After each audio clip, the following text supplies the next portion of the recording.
안녕하세요. 서울 근교에 살고 있는 이혼한 지 얼마 되지 않은 30대 여자예요. 이혼 사유는 남편이 제가 싫어졌다는 것이었는데요. 한때는 제가 없으면 하루도 살 수 없다던 사람이었는데 이혼할 무렵엔 함께 있는 것이 숨 막힌다고 하더라고요. 꼴도 보기 싫다면서요. 그렇게 남편과 이혼하고 난 후 그 인간과 재회하게 된 것은 응급실이었네요. 이혼 후 어떤 일이 일어났는지 들어보실래요? 대학병원에서 간호사로 일하면서 같은 병원 의사였던 남편을 만나 결혼했거든요. 그리고 몇 년 뒤 남편은 독립해서 새 병원을 개원했고 전 여전히 대학병원 응급실에 남아 있었고요. 시댁에서는 무척 잘 대해주셨는데 그 흔한 시집살이는커녕 명절에도 바쁘면 오지 않아도 되니 한가할 때 밥이나 한 끼 먹자고 권해주실 만큼 쿨하고 열린 분들이셨어요. 덕분에 남편과는 서로의 자리에서 각자 일에 최선을 다할 수 있었죠. 남편은 시댁 부모님의 도움으로 개원할 수 있었는데 점점 자리를 잡아가고 있었고요. 그런데 병원에 환자가 늘어나면 늘어날수록 남편이 점점 변해가기 시작하더라고요. 예민한 건 둘째치고 점점 절 배우자가 아닌 도우미 정도로 여긴다는 기분이 들 때도 있었어요. 청소는 제대로 하는 거 맞아? 이불 빨래는 언제 했어? 숨 쉴 때마다 목이 쾌쾌해. 여보, 나 밤샘 근무하고 이제 들어왔어. 눈 밑에 다크서클 안 보여? 아, 그랬어? 그러면 오늘은 집에서 쉬면서 대청소랑 이불 빨래 싹 좀 해. 하는 김에 에어컨도 좀 닦고 말이야. 에어컨 청소는 주기적으로 하고 있는 거 맞지? 이 집엔 나 혼자 사는 거야? 어떻게 모든 일을 나만 해? 당신도 손 있고 발 있잖아. 심지어 당신은 야간 진료는 하지도 않잖아. 내가 밤새워 고생하고 온 날엔 당신이 살림 좀 해주면 안 돼? 나도 힘들어. 누가 당신 보고 안 힘들대? 그런데 집안일은 나보다 당신이 더 잘하기도 하잖아. 내가 해봤자 어차피 당신이 다시 하게 될 텐데 이왕 하는 거 잘하는 사람이 하면 2번 일 안 해도 되잖아. 아, 서재도 좀 치워줘. 완전 엉망진창이야. 청소뿐만이 아니었어요. 반찬 투정까지 부리더군요. 어떤 날은 반찬이 마음에 들지 않는다며 있는 대로 짜증을 내고 나가버리기도 했죠. 가장 대접도 못 받는 기분이라나 뭐라나요. 그래도 이런 남편을 보며 이해해보려고 노력했어요. 얼마나 피곤하고 힘들면 저렇게 예민해질까 하며 측은했거든요. 하지만 이런 인내심도 친정을 무시하는 태도 앞에서 결국 폭발했죠. 그날은 친정엄마의 환갑이었어요. 바쁜 남편 스케줄에 맞춰 일부러 식당을 점심시간에 예약하고 혹시나 하는 마음에 아침을 먹는 자리에서도 약속 시간과 장소를 여러 번 언급했거든요. 그런데 약속 시간이 지나도 남편은 오지 않더라고요. 연락 한 통 없이 말이에요. 결국 남편에게 전화를 걸었고 남편은 아주 태연한 목소리로 이렇게 말하더군요. 깜빡했어. 뭐? 어떻게 다른 것도 아니고 엄마 생신을 잊을 수가 있어. 내가 며칠 전부터 그리고 오늘 아침에도 이야기했잖아. 귀에 딱지 앉을 것 같으니 그만 이야기하라고 했던 게 당신이야. 그런데 뭐? 깜빡했어? 바쁘다 보면 그럴 수도 있지. 돈 좀 보낼 테니까 장모님 드려. 뭐? 안 오겠다는 말이야? 지금이라도 와서 얼굴 비추고 가. 지금 점심시간이잖아. 점심시간이라고 마냥 노는 줄 아냐? 지금도 할 일이 태산이거든. 아휴, 뭘 알아야 대화가 통하지. 하여튼 난 못 가니까 당신네 식구끼리 좋은 시간 보내. 그 순간 이성의 끈이 뚝 하고 끊기는 느낌이었어요. 바로 남편의 병원으로 찾아갔고 거기서 본 풍경에 어이가 없었네요. 바쁘다던 남편놈은 간호사들과 모여 앉아 시시덕거리며 커피를 마시고 있더군요. 생각 같아서는 그 자리에서 남편에게 따져먹고 싶었지만 차마 입이 떨어지지 않더라고요. 남편의 체면도 있었지만 제 얼굴에 침 뱉는 짓이란 걸 알고 있었으니까요. 가까스로 화를 참고 남편과 함께 진료실에 들어갔어요. 아니, 여기는 왜 쫓아온 거야? 몰라서 물어? 바쁘다며. 당신한텐 커피 마시는 일이 바쁜 일이니? 다른 날도 아니고 환갑이야, 환갑. 그런 날에 간단하게 점심 한 끼 먹는 것도 그렇게 힘이 들어? 아, 깜빡했다고 했잖아. 이미 늦었는데 가봤자 눈치밖에 더 보여? 괜히 내가 가서 분위기 망칠 바엔 안 가는 게 서로 좋잖아. 지금 그걸 말이라고 해? 당신 일정 맞춘다고 이 근처로 예약했고 시간도 일부러 점심시간으로 잡은 거야. 그런데 당신이 빠지는 게 말이 돼? 그까지 환갑이 뭐라고 이 유난을 떨어? 그냥 생일이잖아. 1년에 한 번씩 있는 생일. 그까지 생일 때문에 병원까지 찾아와서 피곤한 사람 붙잡고 큰 소리 내야겠어? 남편은 미안하단 말 한마디 없이 당당한 태도였고, 그런 남편의 손에 들린 커피를 빼앗아 그 당당한 얼굴에 뿌려버렸어요. 야, 너 이게 뭐 하는 짓이야? 정신 차리라고. 내가 요즘 당신 힘들다고 다 이해해주니까 나나 우리 집이 우습게 보이나 본데 정신 차려. 그날 밤 남편은 집으로 들어오지 않았어요. 남편의 첫 외박이 있던 날이었네요. 도대체 언제부터 사이가 이 지경이 되었는지 가늠도 되지 않더라고요. 복잡한 생각에 잠겨 째깍째깍 흘러가는 시간을 보며 애를 태우던 그때 시모에게서 전화가 왔어요. 아가, 어제 사돈은 잘 만나고 왔니? 좋은 시간 보냈어? 다정한 시모의 목소리를 듣는데 참았던 눈물이 터져 나왔네요.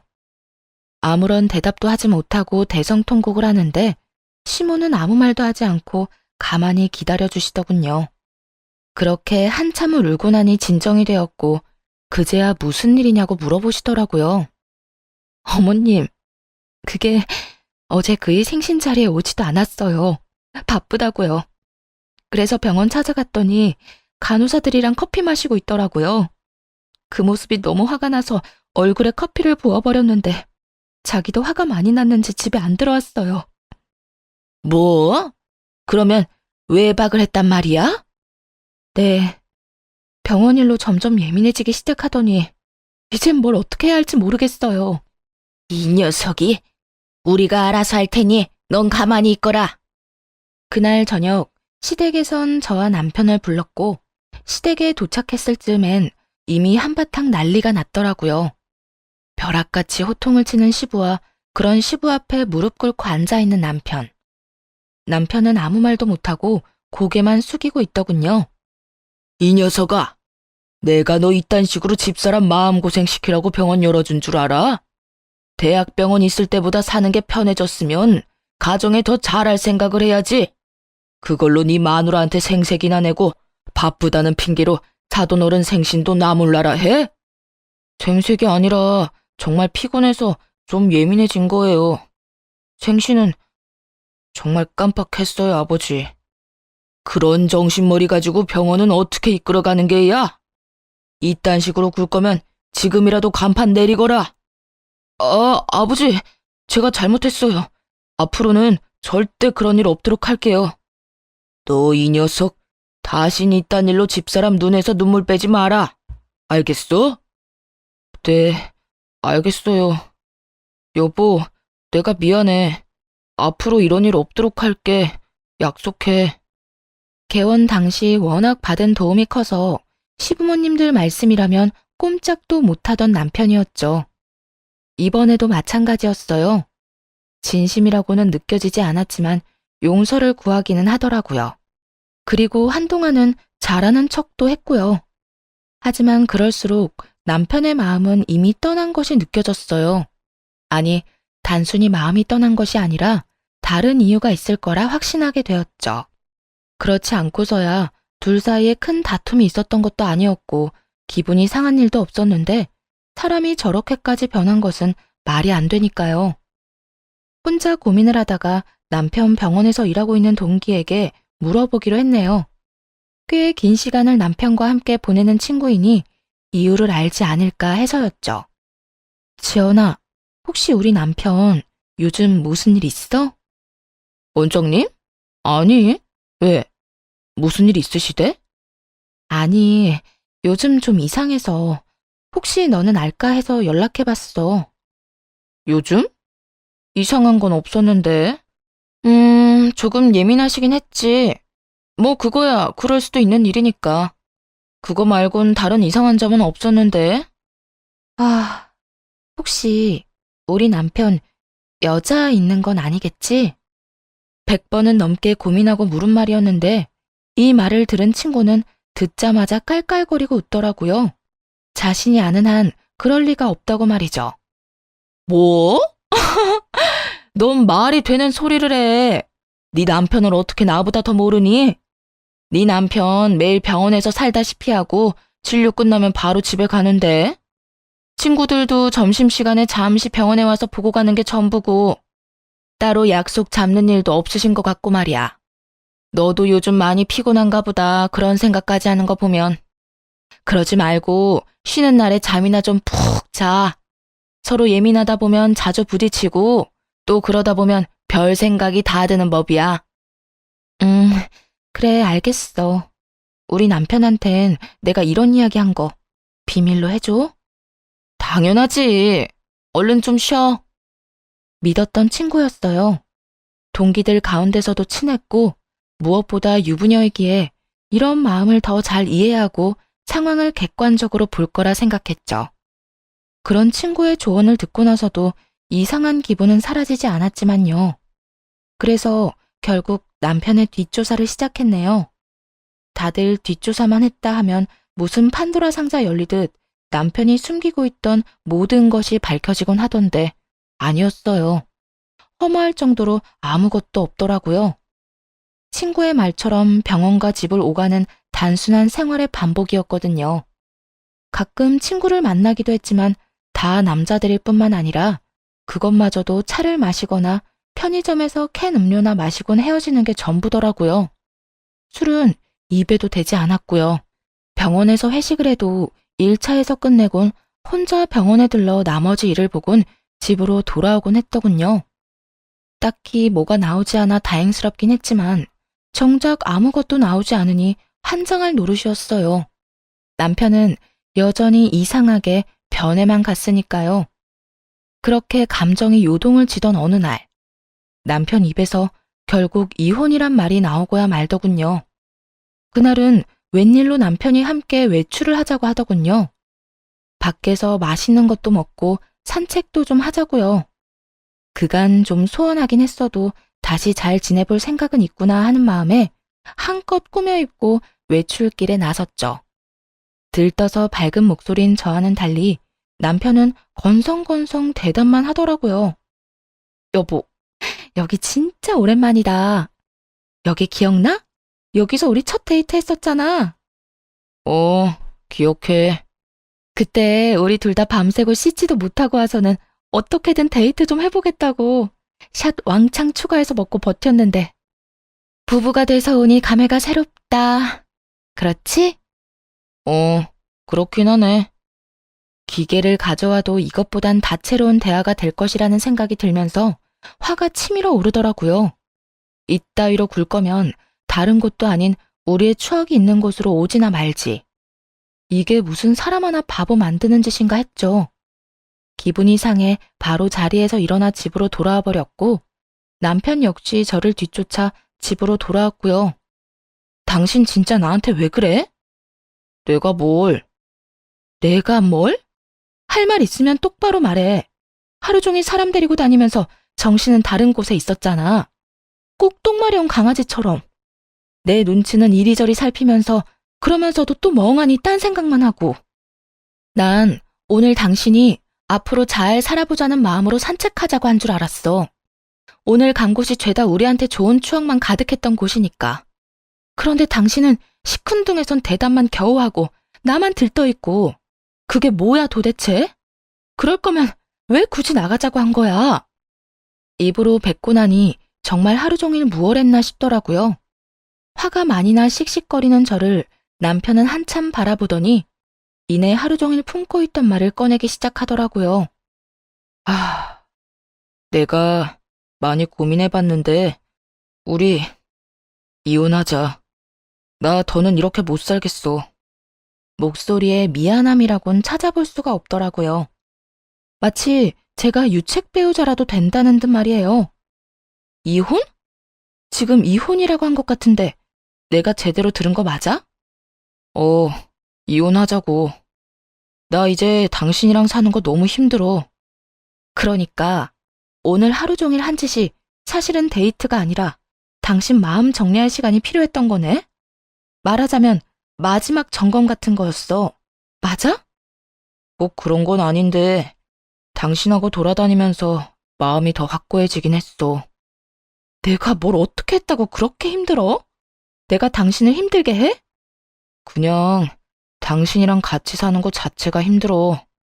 당신이 뭘 잘못한 게 아니라 그냥 내가 이제 당신을 안 사랑해. 마음이 다 찢어지게 상처가 되는 말을 참 무덤덤하게도 하더군요. 마치 책을 읽듯 아무런 감정도 없이요. 그래도 함께한 세월이 얼만데 남은 정도 없다는 듯 말이에요. 이젠 사랑하지 않으니 이혼하자는 말을 듣는데 스스로가 너무나도 초라하고 또 비참하더라고요. 그리고 문득 나는 이 사람을 사랑하나? 하는 생각을 해봤어요. 그런데 저 역시 이 사람을 사랑하고 있진 않더라고요. 그냥 내가 한 선택이니 그냥 저냥 되는 대로 맞춰가며 어떻게든 살고 있었던 거죠. 우리 부모님 생각해서 그냥 참고 살아보려고도 했는데 이렇게 아무 감정 없이 살아서 뭐하나 하는 생각이 들더라. 이혼만 해주면 재산도 섭섭하지 않게 줄게. 그러니까 조용히 이혼만 해줘. 나 당신이랑 소송 같은 거 할 힘도 없고 마지막을 그렇게 지저분하게 끝내고 싶지도 않아. 알겠어. 그래, 하자. 이혼. 구질구질하게 눈물이라도 흘리며 매달릴 거라 예상했었는지 남편은 그제야 놀란 눈을 하고는 똑바로 쳐다보더라고요. 왜? 내가 울면서 매달리기라도 할 줄 알았어? 아니, 그건 아닌데 좀 더 이유를 물을 거라고는 생각했어. 나 싫다는데 물어서 뭐해. 들어봤자 상처만 깊어질 텐데 뭐. 당신 말 듣고 생각해보니까 나도 당신 사랑하는 건 아니더라. 그냥 저냥 어떻게 해서든 잘 살아보려고 맞춰가고 있었던 거지. 당신 말대로 그렇게 살아서 뭐 하겠어. 지금이 조선시대도 아니고 아니다 싶으면 애 없을 때 헤어져야지. 그렇긴 하지. 당신 괜찮아? 아니, 안 괜찮아. 사실 나 진짜 비참해. 하지만 어쩌겠어. 이혼하자는 말을 주워 담을 수도 없는 노릇이고. 어쨌든 말 나온 김에 하루빨리 이혼하자. 한 공간에 있는 것도 싫다는 남편과의 이혼은 생각보다 더 빠르고 간단하게 끝이 났어요. 결혼할 때는 상견례니 혼수니 함께 살 집이니 고민하고 하나씩 해결하기 바빴는데 그런 결혼보다 이혼이 더 빨리 끝나더라고요. 남편은 약속한 대로 재산을 나눠주었고 시부모님께 이혼 사실을 전해드렸어요. 마지막으로 물으마. 너 지금 이혼하면 너에게 해주던 모든 것들 다 끊을 것이야. 네가 이때껏 벌어들인 것 빼곤 다 뺏기는 신세가 될 텐데 그래도 이혼할 거야? 네, 아버지. 이미 되돌리기엔 늦었어요. 제 마음도 마음이지만 이 사람도 저한테 이제 마음 없어요.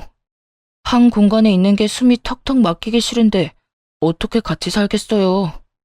남편의 말을 들은 시부는 저의 생각을 조심스럽게 물으시더군요. 아가, 네 생각도 같다 이거니? 네. 제가 싫다는 이 사람 말 듣고 생각해보니 별반 다르지 않은 마음이더라고요. 당시엔 싫은 마음까진 아니었지만 그렇다고 해서 좋은 마음도 아니었어요. 무엇보다 제가 그렇게도 싫다는 사람하고 저도 살고 싶지 않아요, 아버님. 일이 이렇게 돼서 죄송해요.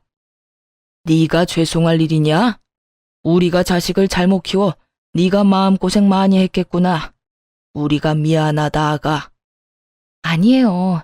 두 분은 최선을 다해 잘해주셨는걸요. 이 말을 들은 시부와 시모는 더 화가 났는지 남편을 보며 무서운 얼굴이었죠. 아마 이게 진작 마음이 떠난 남편이 이때껏 제 곁에서 버텼던 이유였겠죠. 너는 각오하고 있겠지? 우선 카드부터 내놓거라. 집도 처분해서 줄 건 주고 남는 건 가지고 오고 병원은 들인 돈이 있으니 다 갚을 때까진 월세로 있으면서 투자금부터 갚거라. 너하고 세아가한테 주려고 했던 건물은 없던 일로 하마. 늘 말씀하신 대로 남편에게 해주던 모든 지원을 끊어버리시더군요. 상속 명목으로 주시려 했던 건물도 없던 일이 되었죠. 아버지, 다른 건 몰라도 건물은 이 사람과 결혼하기 전부터 주신다고 하셨던 거잖아요. 결혼 이혼이랑은 아무 상관도 없는 건데 그것까지 없던 일로 하다뇨. 네 이놈, 네 놈이 뭐 하나라도 받고 싶었으면 이토록 당당한 태도가 아니었어야지.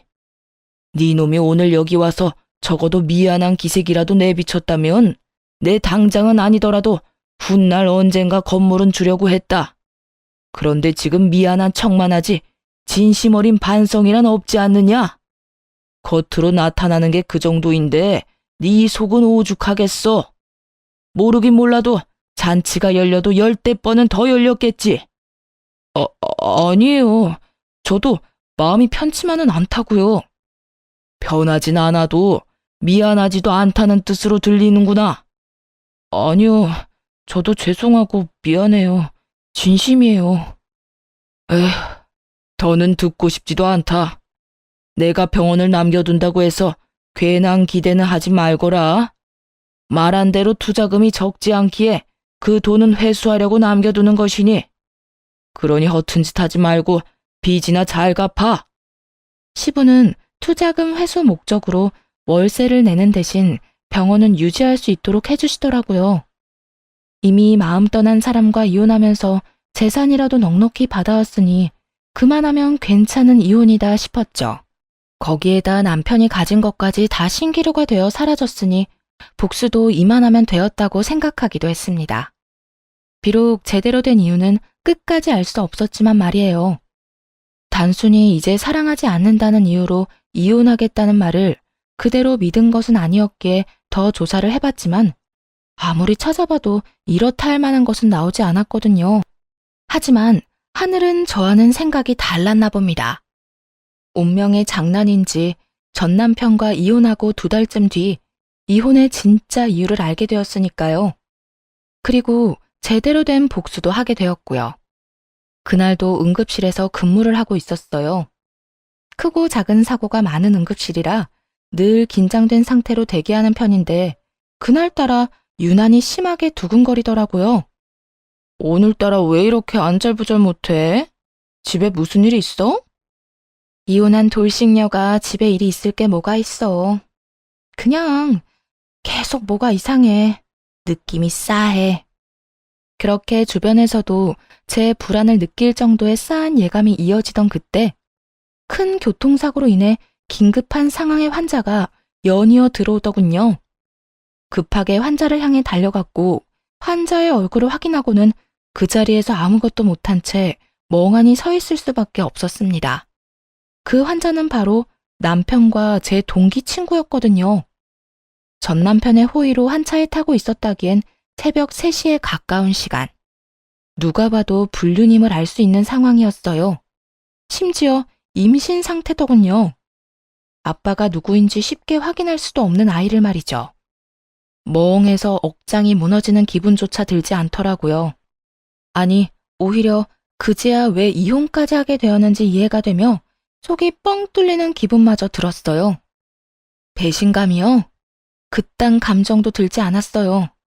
그저 2사람이 저를 속이고 어떻게 외도를 저질러 왔는지 그 과정이 머릿속에 쉽게 그려지더라고요. 흥신소에서도 2사람의 외도 증거를 잡지 못한 이유는 병원에 있었죠.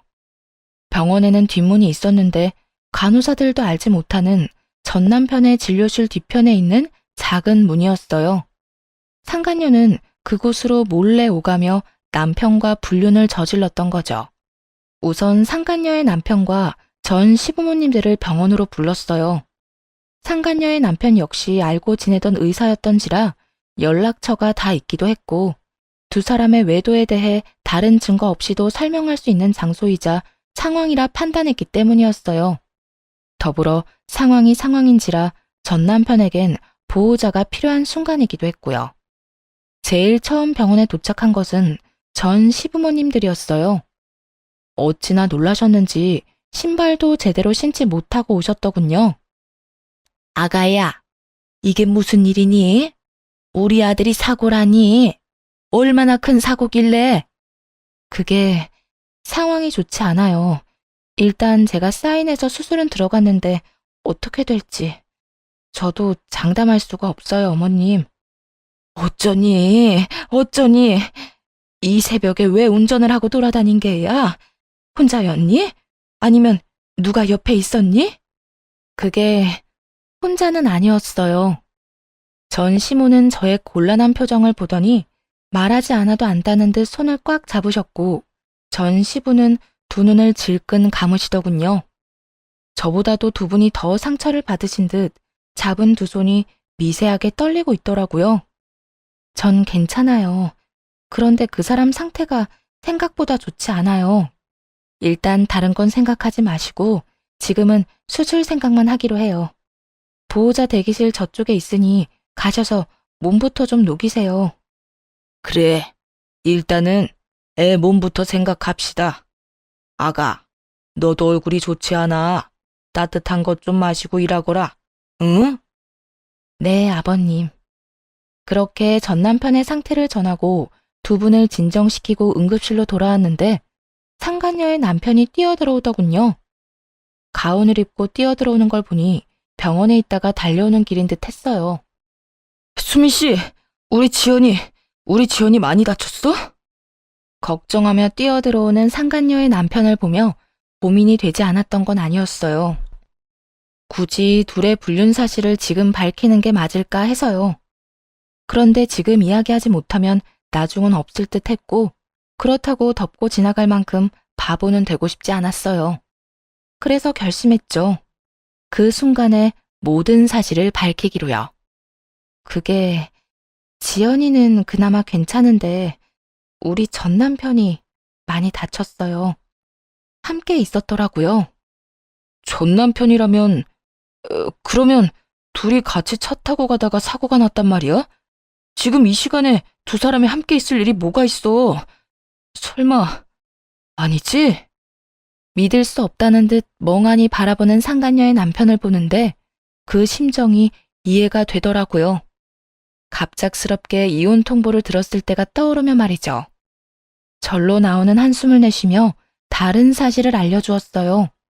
바로 상간녀의 임신 소식 말입니다. 그 설마가 사람 잡았네요. 엑스레이 찍기 전에 혹시 몰라서 검사했는데 지연이 임신이더라고요. 알고 있었어요? 임신? 지연이가? 아니, 몰랐어. 임신이에요, 지연이. 한 5주쯤 된 것 같은데. 하여튼 아기는 무사해요. 상간녀의 남편은 대답이 없었고 저 역시 더는 할 수 있는 말이 없더라고요. 비교적 적게 다친 상간녀가 급한 치료를 마치고는 자신의 남편을 향해 다가왔거든요. 여보, 어떻게 알고 여기까지 온 거야? 지금 병원에 있어야 하는 거 아니야? 지금 그게 중요해? 당신 바람 피우고 있었어? 어? 그게 무슨 말이야? 바람이 아니면 지금 이 시간에 당신이 왜 최 원장이랑 한 차를 타고 가다가 사고가 나? 그게 말이야? 됐어. 많이 다친 거 아니지? 치료 받을 거 받고 퇴원하는 대로 이혼 준비나 해. 나도 바빠서 병원 가야 하니까. 상간녀의 남편은 더는 말을 섞고 싶지도 않다는 듯 상간녀의 말을 잘라버리고 병원 밖으로 나가버렸어요. 상간녀는 그제야 제가 보이는 듯 언성을 높이며 따지고 들더라고요. 네가 우리 남편 불렀니? 응. 알다시피 보호자가 필요한 순간이라서 말이야. 때마침 연락처도 알고 있어서 불렀는데 왜? 왜? 지금 왜라는 말이 나와? 네 가정 깨졌다고 내 가정까지 깨겠다는 심보야? 야, 말은 바로 해. 내 가정도 네 가정도 네가 깬 거야. 애초에 바람 피운 연놈은 너랑 저 새끼인데 왜 애꿎은 내 탓을 해? 네가 내 남편을 불렀으니까. 그러게, 누가 사고가 나래? 아니, 누가 바람을 피우래? 너도 참 뻔뻔하다. 어떻게 나한테 그딴 걸 따질 생각을 해? 검사 받으면서 양심도 같이 두고 왔니? 정신 차려, 이 상간녀야. 넌 상간녀 중에서도 악질이야. 어떻게 동기 남편이랑 그딴 짓을 저질러? 그러면서 뭐? 원장님은 바람 피울 리가 없다고? 내가 발 동동 구르며 너한테 고민 상담할 때 내가 얼마나 웃었을까? 다른 사람도 아닌 당사자한테 그걸 묻고 있었으니 말이다. 너도 알지? 지금도 상간녀 소송은 가능하다는 거. 그냥 넘어갈 생각 없으니까 각오하는 게 좋을 거야. 상간녀는 온갖 거친 말들을 쏟아내기 시작했는데 그냥 무시하고 일터로 돌아왔어요. 그 새벽이 어떻게 지나갔는지도 모르게 시간은 흘렀죠. 그 후 상간녀는 이혼을 하게 되었더라고요. 듣기론 막상 이혼이 진행되자 상간녀는 담담하게 그 상황을 받아들이고 이혼했다더군요. 하긴 뱃속에 애도 있으니 나름 현명한 판단을 한 것이었겠죠.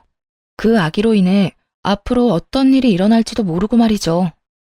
저 역시 상간녀를 상대로 위자료를 청구했고 이혼은 순순히 했으면서도 위자료는 주기 싫었는지 다시금 찾아와 득달같이 따지고 들더라고요. 뻔뻔하게도 말이죠. 야, 너 꼭 이렇게까지 해야겠어? 너 때문에 나까지 이혼하는 꼴 봤으면 됐잖아. 그랬으면 됐지. 꼭 상간녀 소송까지 해야겠어? 넌 이미 이혼도 했잖아. 어찌나 뻔뻔한지 얼굴에 침이라도 뱉어주고 싶은 마음이었네요. 그냥 내쫓아버릴까 하는 생각이 들기도 했지만 뱉어내는 말들이 너무나도 주옥 같아 대꾸하지 않고는 못 견디겠더군요. 이혼하면 너희가 바람 피우는 게 없던 일이 되니? 너 때문에 내 가정이 다 찢어진 게 없던 일이라도 되냐 이 말이야. 그렇게 소송이 무섭고 돈이 아까웠으면 애초에 그딴 짓은 하지 말았어야지. 여기까지 찾아올 정성으로 차라리 용서를 구해보지 그랬어.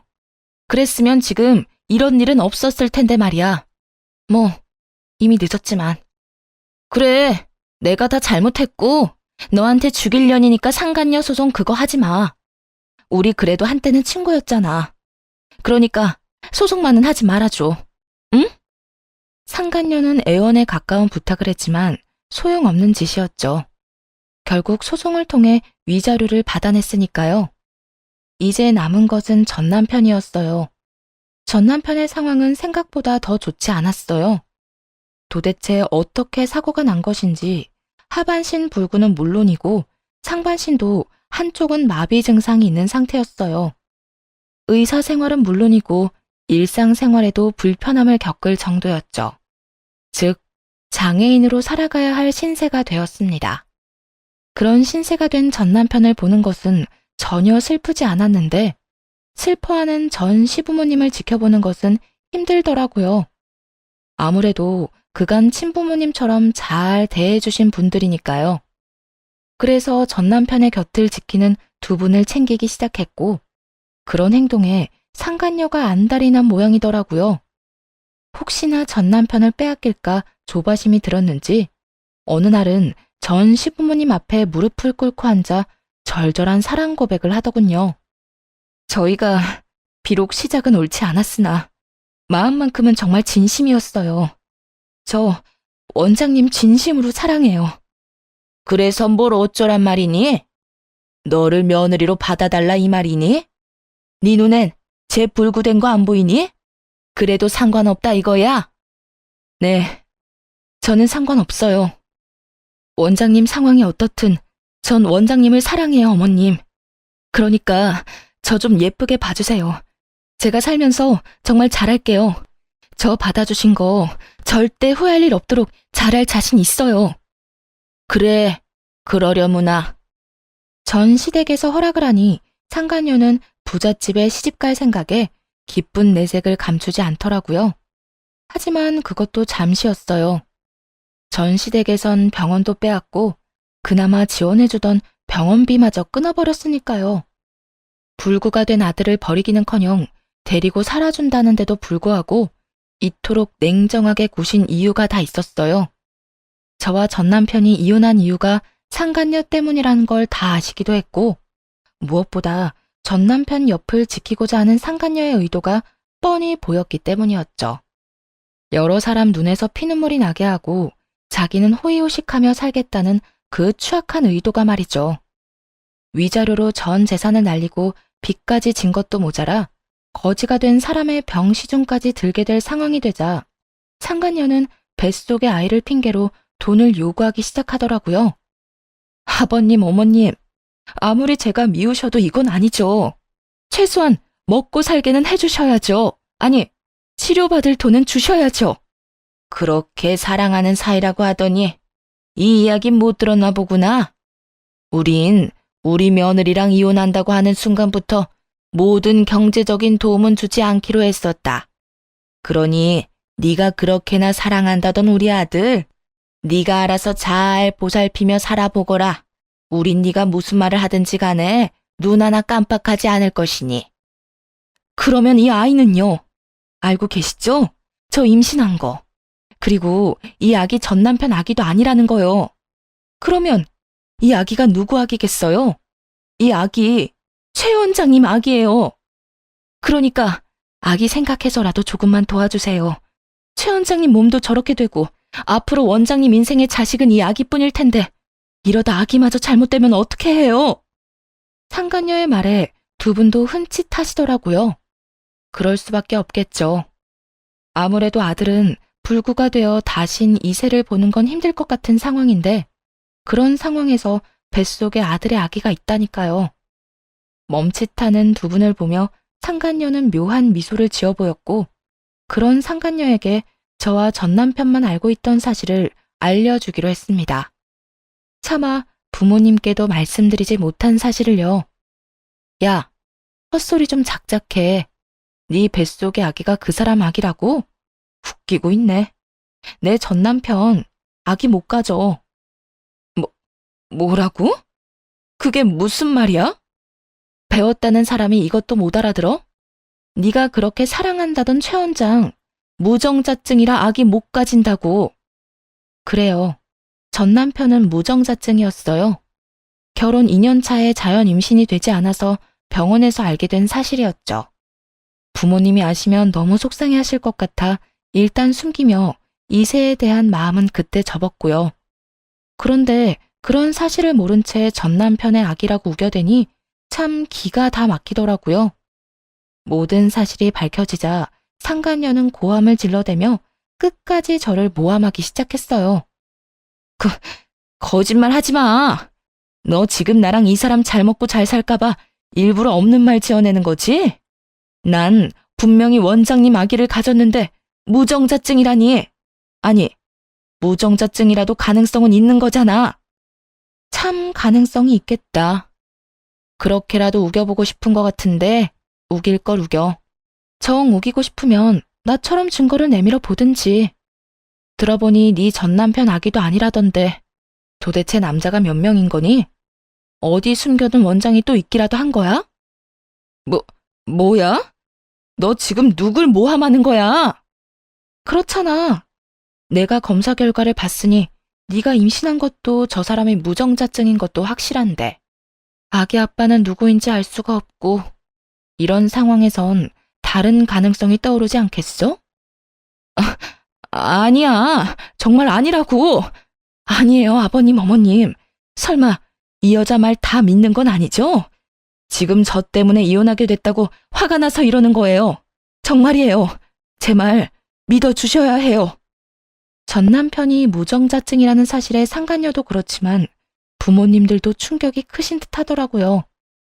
전 남편의 상태도 충격이지만 인간의 탈을 쓰고 아무렇지 않게 거짓말을 해대는 상간녀의 언행에 대한 충격이 더 큰 듯 했으니까요.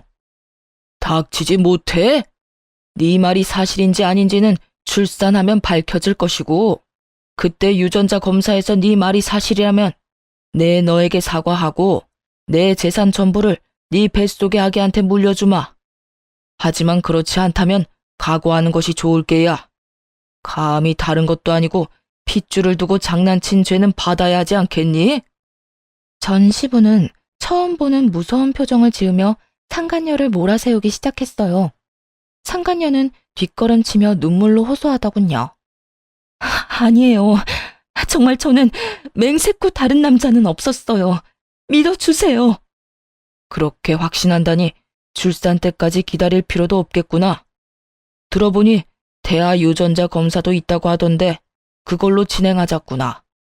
네 말대로 네 뱃속의 아기가 우리 아들 핏줄이라면 우리한테 귀한 손주인데 힘들게 키울 수는 없는 노릇이니. 말을 끝낸 전 시부는 눈짓으로 상간녀를 붙잡아달라고 부탁해왔고 전 상간녀를 붙잡았어요. 붙잡힌 상간녀는 발악하며 고함을 질러대더라고요. 이거 놔! 이거 놓으라고! 너 태아 유전자 검사가 쉬운 줄 알아? 아직 합법으로 정해진 것도 아니라고! 이거 놔! 이거 놓으라고! 다 널 위해서 이러는 거야. 홀몸도 아닌데 합법이든 불법이든 빨리 검사해서 확실해지면 돈도 펑펑 쓰고 너도 아기도 좋은 거 아니야? 당당하다는 애가 왜 이래? 이거 놔! 혼비백산. 말 그대로 아수라장이었네요. 상간녀는 있는 힘껏 저를 뿌리치고 도망쳤는데 그런 상간녀의 모습을 설명하기에 딱 어울리는 말이더군요. 마치 넋이 나간 사람처럼 정신없이 도망치는데 그 꼴 참 보기 좋다 싶었네요. 그 후 상간녀의 소식이 들려온 건 정확히 1년 뒤였어요. 아기를 안고 자신의 전남편 앞에 나타난 상간녀는 뻔뻔히도 임신 주수를 착각했었다며 이번에는 전남편의 아기라고 우겨댔다고 하더라고요. 순순히 넘어갈 리 없었던 전남편은 유전자 검사를 했고 결과는 당연하게도 그와는 일치하지 않는 것으로 나왔다고 하네요. 그래서 다시 한번 떠들썩했다고 동기들이 알려주더군요. 이야기 들었어? 그 상간녀가 안고 온 아기 전남편 아기도 아니래. 이번에 우리 병원에서 유전자 검사했는데 또 불일치. 그래서 난리도 아니었어. 상간녀는 무조건 검사가 잘못됐다고 하고 전남편은 꺼지라고 소리 지르고 전남편은 아니라고 생각하면서도 살짝 기대한 모양이더라고. 하기야 그렇게 당당하게 아기 안고 나타났으니 나라도 기대는 하겠다. 좀 당당했어야지. 뻔뻔하기는 진짜 뻔뻔하다. 금방 밝혀질 거짓말을 어쩌면 그렇게 당당하게 할 수 있는지. 그나저나 네 전남편 애는 확실하게 아닌 거 맞아? 확실하게 아닌 거 맞아. 그건 내가 확신할 수 있어. 그래서 걔는 어떻게 됐어?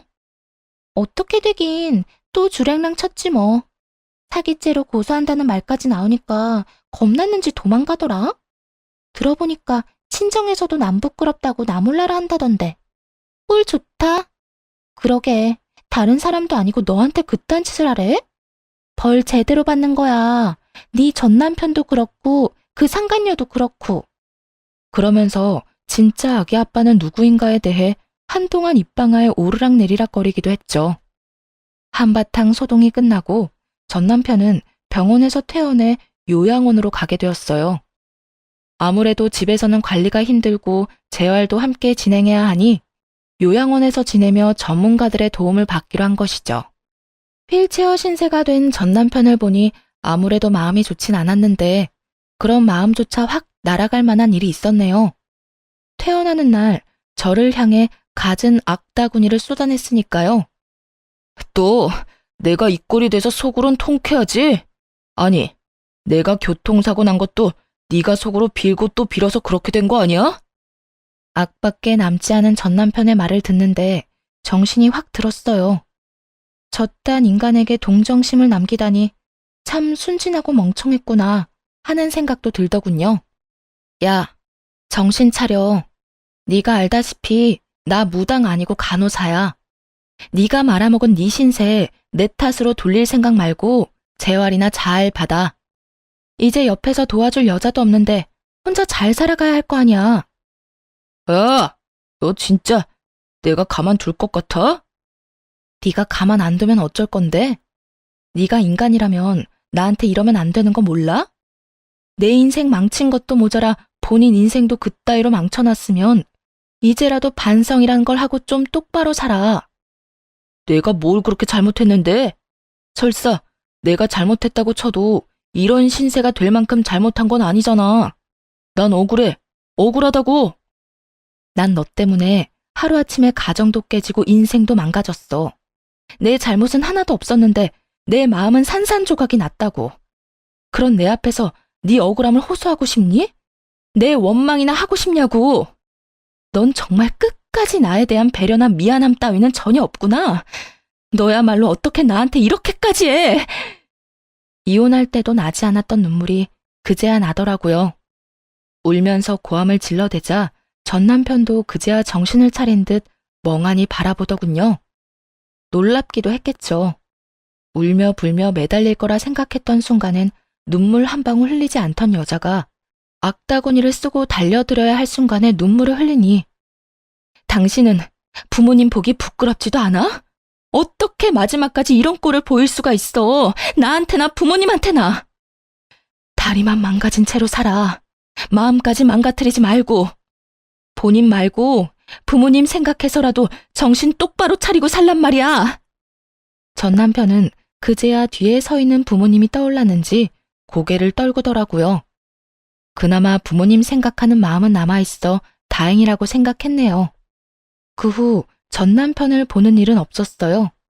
가끔 전 시부모님과는 만나 식사를 하거나 시간을 가지곤 하는데 그때도 전 남편의 이야기는 전혀 하지 않습니다. 그저 서로의 안부와 이런저런 사는 이야기를 나누며 시간을 보내고 돌아오곤 해요.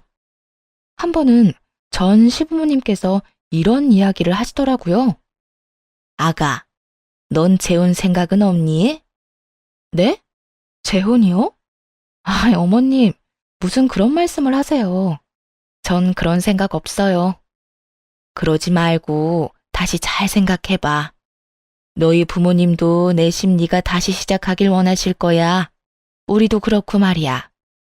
우리 아들 잘못 때문에 그렇게 된 거지 네 잘못은 없었잖니. 세상 남자들이 다 우리 아들 같진 않아. 가정적이고 좋은 남자가 얼마나 많은데.